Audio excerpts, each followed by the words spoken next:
In the middle of Copenhagen, one of the wealthiest and most highly regulated cities on Earth, sits a 34-hectare zone that claims it operates outside the European Union.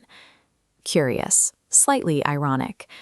The residents who founded this commune rejected the state and the very idea of private property.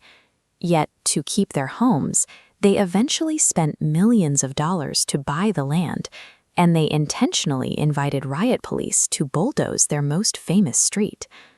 Walk out of the pristine, orderly Danish capital and into this neighborhood, and the paved roads disappear into dirt paths. Strict building codes give way to wild, hand-built structures covered in murals. Christiania is an experiment in radical living that actually survived.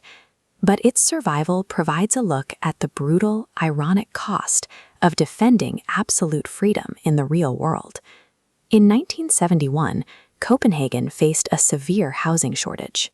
Desperate parents and activists decided to take matters into their own hands by tearing down the fences of an abandoned military installation. They physically occupied the old red barracks and green fortifications, declaring the 84-acre area a Freetown.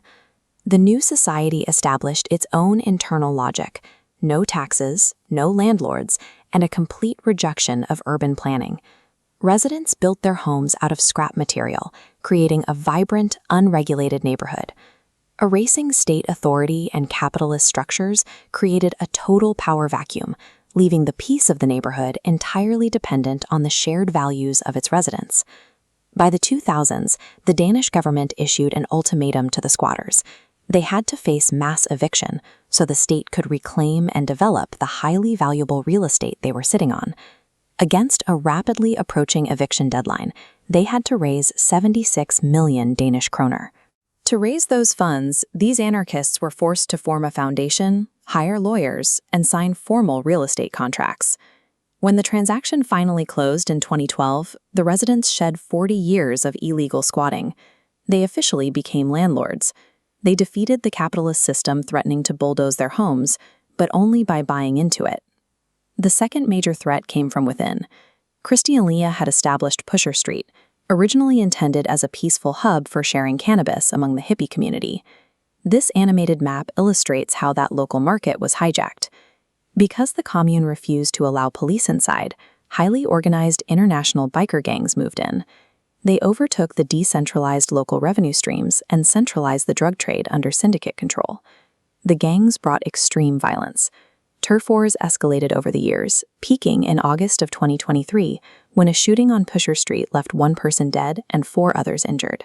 The founders' ideology of peace and love had been entirely swallowed by gang warfare, masked dealers, and open extortion occurring right outside their front doors. A society that eliminates all formal rules does not naturally default to peace. It defaults to control by the most ruthless and heavily armed faction in the room. On April 6, 2024, the residents reached a breaking point and made a decision that would have been unthinkable to the founders. They formally invited the Copenhagen police into the commune. In a surreal display, anarchists, city officials, and uniformed police officers stood side by side to physically dismantle the drug market. They brought in heavy machinery to tear up the cobblestones, laying foundational infrastructure and permanently destroying the terrain the gangs used to operate. Today, visitors walking up to the entrance of the former drug market are greeted by a brightly painted floral archway.